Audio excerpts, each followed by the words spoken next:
Praise the lord. ఈరోజు దేవుని వాగ్దానము, క్రీస్తు మీలోనున్న ఎడల మీ శరీరము పాప విషయమై మృతమైనది గాని మీ ఆత్మ నీతి విషయమై జీవము కలిగి ఉన్నది. రోమీలకు రాసిన పత్రిక 8వ అధ్యాయము 10వ వచనము. సహోదరి సహోదరులారా, అపోస్తలుడైన పౌలు క్రైస్తవ జీవిత స్వభావం మరియు క్రీస్తు మరణ పునరుత్థానాలు విశ్వాసులపై చూపిన ప్రభావాన్ని గురించి ఇక్కడ మాట్లాడుతున్నాడు.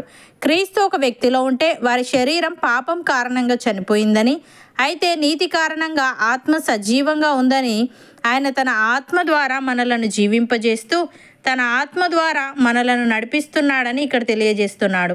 ఇది క్రీస్తును అంగీకరించిన వారిలో జరిగే లోతైన ఆధ్యాత్మిక మార్పును, అనగా మరణం నుండి జీవానికి, పాపం నుండి నీతికి, పాత స్వభావం నుండి నూతన స్వభావంలోకి మారడాన్ని సూచిస్తుంది. దేవుని ఆత్మ విశ్వాసులమైన మనందరిలో నివసిస్తున్నాడు.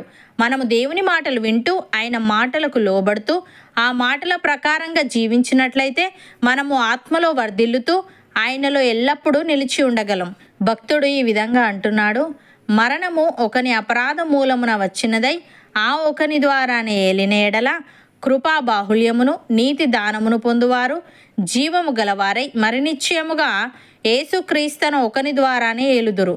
కాబట్టి తీర్పు ఒక్క అపరాధ మూలమున వచ్చినదై మనుష్యులకందరికీ శిక్షా విధి కలుగుటకు ఏలాగు కారణమాయనో, అలాగే ఒక్క పుణ్యకార్యము వలన కృపాదానము మనుష్యులకందరికీ జీవప్రదమైన నీతి విధింపబడుటకు కారణమాయను. ఏలి అనగా ఒక మనుష్యుని అవిధేయత వలన అనేకులు పాపులుగా ఏలాగు చేయబడిరో, అలాగే ఒకని విధేయత వలన అనేకులు నీతిమంతులుగా చేయబడుదురు. మరియు అపరాధము విస్తరించినట్లు ధర్మశాస్త్రము ప్రవేశించెను. అయినను పాపము మరణమును ఆధారము చేసుకొని ఏలాగు ఏలెనో, అలాగే నిత్యజీవము కలుగుటకై నీతి ద్వారా కృపయు మన ప్రభువైన యేసుక్రీస్తు మూలముగా ఏలు నిమిత్తము పాపం ఎక్కడ విస్తరించెనో అక్కడ కృప అపరిమితముగా విస్తరించెను అని. ప్రియులారా, క్రీస్తు మీలోనున్న ఎడల మీ శరీరము పాప విషయమై మృతమైనది గాని మీ ఆత్మ నీతి విషయమై జీవము కలిగి ఉన్నది. మృతులలో నుండి యేసును లేపిన వాని ఆత్మ మీలో నివసించిన ఎడల మృతులలో నుండి క్రీస్తు యేసును లేపినవాడు చావునకు లోనైన మీ శరీరములను కూడా మీలో నివసించుచున్న తన ఆత్మ ద్వారా జీవింపజేయును. కాబట్టి సహోదరులారా, శరీరానుసారముగా ప్రవర్తించుటకు మనము శరీరమునకు రుణస్థులము కాము. మీరు శరీరానుసారముగా ప్రవర్తించిన ఎడల చావవలసిన వారయుందురు గాని ఆత్మచేత శారీర క్రియలను చంపిన ఎడల జీవించెదరు.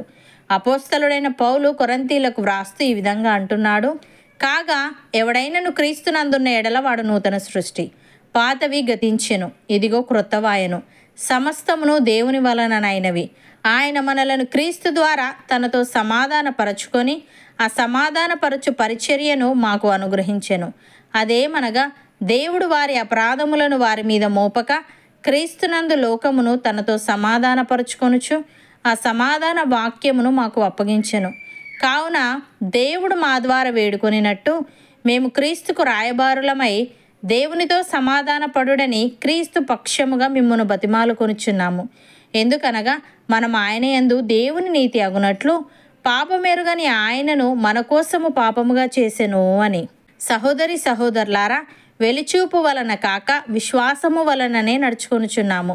కనుక ఈ దేహంలో నివసించుచున్నంత కాలము ప్రభువునకు దూరముగా ఉన్నామని ఎరిగి ఉండి ఎల్లప్పుడూ ధైర్యము గల వారమై ఉన్నాము. ఇట్లు ధైర్యము కలిగి ఈ దేహమును విడిచిపెట్టి ప్రభువునొద్ద నివసించుటకు ఇష్టపడుచున్నాము. కావున దేహమందున్నను దేహమును విడిచినను ఆయనకిష్టులమై ఉండవలనని మిగులు అపేక్షించుచున్నాము. ఎందుకనగా తాను జరిగించిన క్రియల చొప్పున అవి మంచివైనను సరే చెడ్డవైనను సరే దేహముతో జరిగించిన వాటి ఫలమును ప్రతివాడును పొందునట్లు మనమందరము క్రీస్తు న్యాయపీఠం ఎదుట ప్రత్యక్షము కావలియును. అవును అన్నవారు నాతో పాటు ప్రార్థనలో ఏకీభవించండి. పరిశుద్ధుడా, ప్రేమగల తండ్రి, నీవు మాలోనున్న ఎడల మా శరీరము పాప విషయమై మృతమైనది గాని మా ఆత్మ నీతి విషయమై జీవము కలిగి ఉన్నదని మేము నీ మాటలు వింటూ నీకు లోబడుతూ నీ మాటల ప్రకారంగా జీవించినట్లయితే మేము ఆత్మలో వర్ధిల్లుతూ ఎల్లప్పుడూ నీలో నిలిచి ఉండగలమని నీవు తెలియజేశావు. నీకు స్తుతులు.